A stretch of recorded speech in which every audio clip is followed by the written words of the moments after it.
Belshire Beach? Vestige. That's a long time That's ago. a long time ago. But yeah, let's get into the game. Alright, let's go.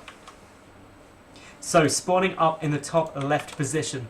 Currently 1-0 up in this best of 3 series. We have got the red Terran player from Team Western Wolves. We've got Sting. And his opponent down in the bottom right from Team Evil Geniuses. It is the Blue Zerg who put up such a valiant defense for so long in Game 1. Desperate to take this to an ace game. It is JoRoSaR.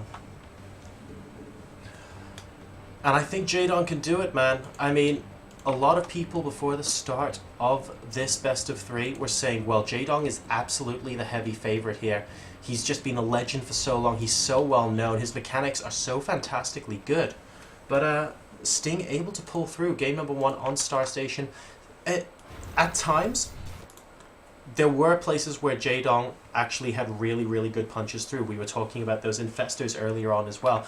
And I actually think game number 1 was quite a little bit back and forth in that regard. Both players had chances to win, but the last chance ultimately came to Sting. And JoRoSaR GG'd basically at the point where he realized that his harassment, none of it was really working. And at that point, Sting really had a fantastic economy after taking down those 2 batteries. So, game number 2. What can JoRoSaR do? Well, for a start, he's got to keep a lookout for Sting continuing up with that drop harassment. Because medevacs will be coming around everywhere, I have no doubt of that. And he's got to make sure that he doesn't take losses and that he's actually able to pressure Sting a bit and doesn't just leave him to what he wants. This Reaper coming out, though, for Sting. Very similar, identical opening to game number 1. What I would like to see from JoRoSaR, if it's possible, maybe a little bit of an earlier transition to Muta-based play, which we didn't really see on Star Station, but I just get the impression that that would have helped a lot. He had a lot of roaches in his army composition, and as a direct result of that, Sting had a good number of Marauders as well. But the Mutas being mobile out and about the map, I actually thought might have been a good idea on Star Station, but we didn't end up seeing that very early on from JoRoSaR there, and I think that just allowed Sting to get a bit more of the mobility he needed. He felt a lot more free with his drops, and he was splitting up his armies basically no problem, because most of what he split up wasn't really getting crushed, whereas when you decide where the mutas go, usually as a Zerg player, whichever engagement the mutas choose to go, you tend to win those ones, because you pick your battles very carefully with those mutas. Now, anyway, the Reaper in this game is coming in. He's going to be able to just harass a little bit. Oh, great! That was nearly a perfect surround. Now, Reaper is so ridiculously lucky at the moment. Wow, that was like the most unfortunate spot for that Reaper to be in. He's firing off some of his guns now, almost in contempt of these Zerglings right now, not happy that they spawned right on top of it. And Zerglings almost getting a hit or 2 off, but those combat drugs will be able to save him for now. Back home we see a similar opening from Sting. He's going to be getting his factory and the reactor up on it as well, and he is continuing to macro up. And this macro up is what we saw game number 1. He just kept on the pressure while just going about things as normal. JoRoSaR is getting down his roach run. And that's good because he's going to be able to deal with some of the pressure that I'm sure Sting will be throwing on. But a third command center rather, is now just getting started too for Sting. Right. He is going full economy mode. Very, very economic build coming out here from Sting.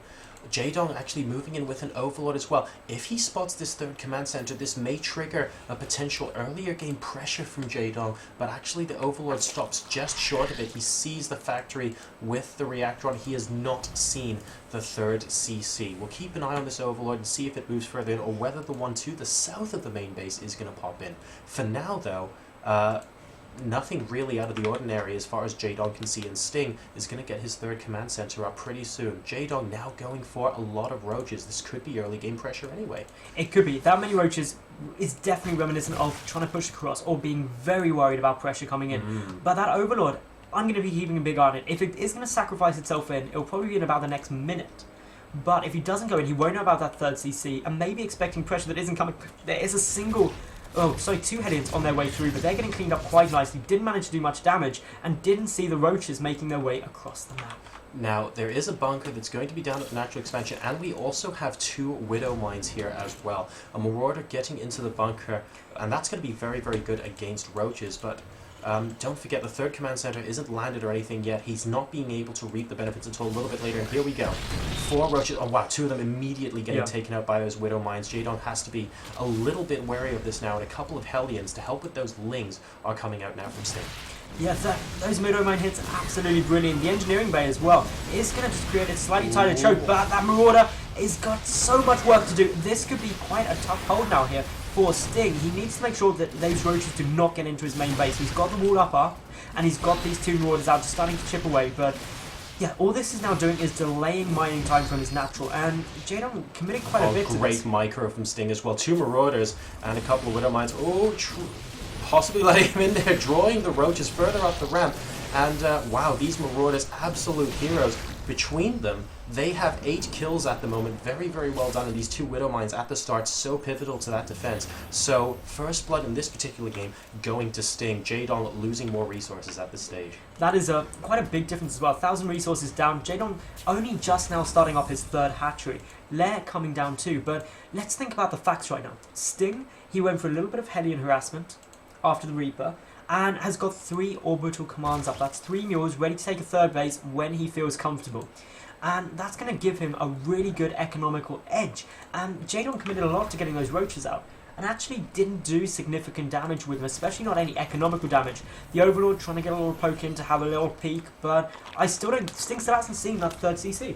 No, I don't think he has just yet. That 3rd CC is actually going to be going on and landing as well. And a Hellion is going to be spotting that 3rd hatch. He knows the timing on it as well. And Sting's going to go, oh, well, at least that hatch is currently under construction. It's not like it's been there for a very long while. And he's defeated the roach aggression coming in. So that's going to be really useful. JoRoSaR doesn't see the 3rd CC flying over to that 3rd base location, so maybe Sting will get away with this for a little while without being scouted. Now, what I am liking from JoRoSaR is that he's got the Spire coming down. This is something the last game would have massively helped him deal with the relentless drop aggression, but yes, currently this game, Sting isn't even looking to go for that for the time being. No, he's not. He's going very predominantly bio at the moment. A lot more barracks coming out, guys.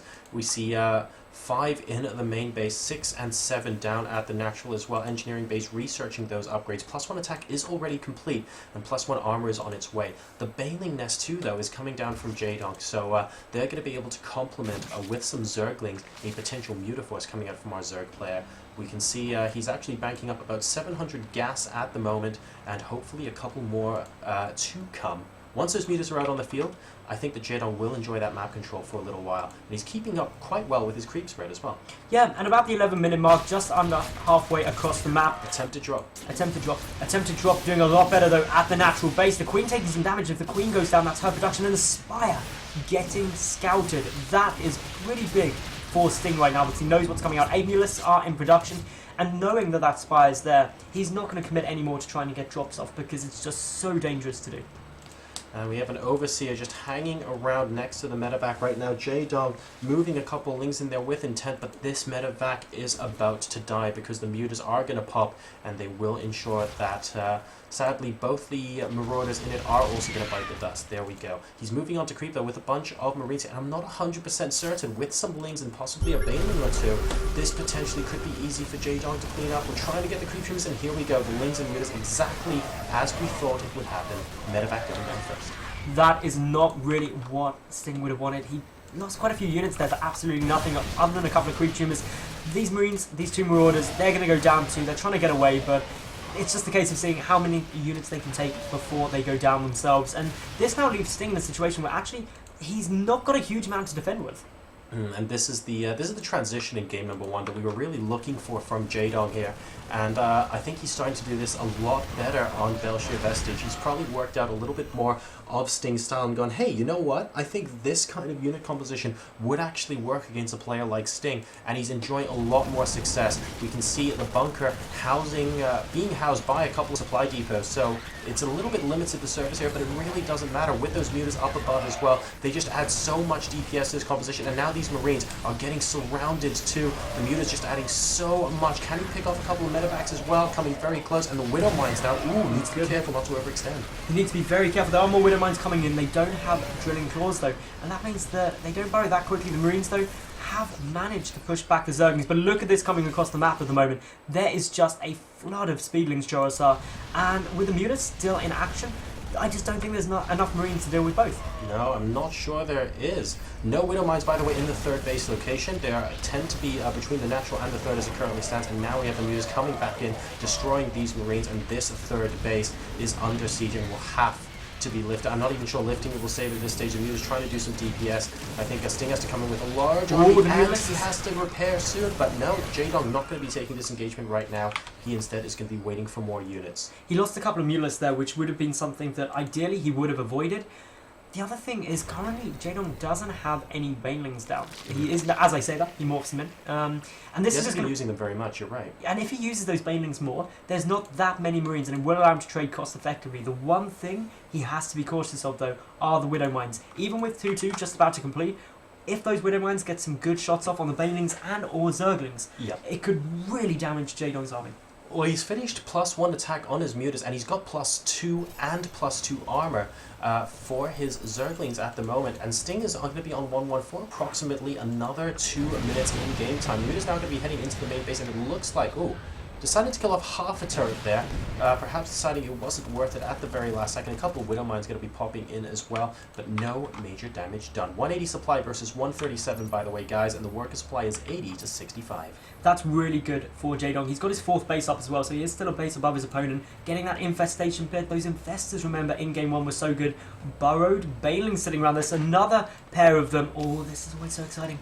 JoRoSaR saw those Widow Mines and was like, we had these before they were cool. Really, really cool stuff going on here. I love it when Zerg players do this. He has the Burrowed Zergling in front of the Burrowed Bailing, so he has a little bit more time to do that here. And it looks like a couple of Marines getting taken out here. I wonder if Sting is going to try and use this as an avenue of attack. JoRoSaR obviously wants to bait him out at this point, and now we have a lot of Mutas moving into the main base. With Overseers to make sure there's no Widow Mines too. That's a big thing. There are any Widow Mines here, but those 2 turrets are actually going to be enough to force JoRoSaR away for now. But what he's doing behind this, he's got bases, and here comes a lot of Marines.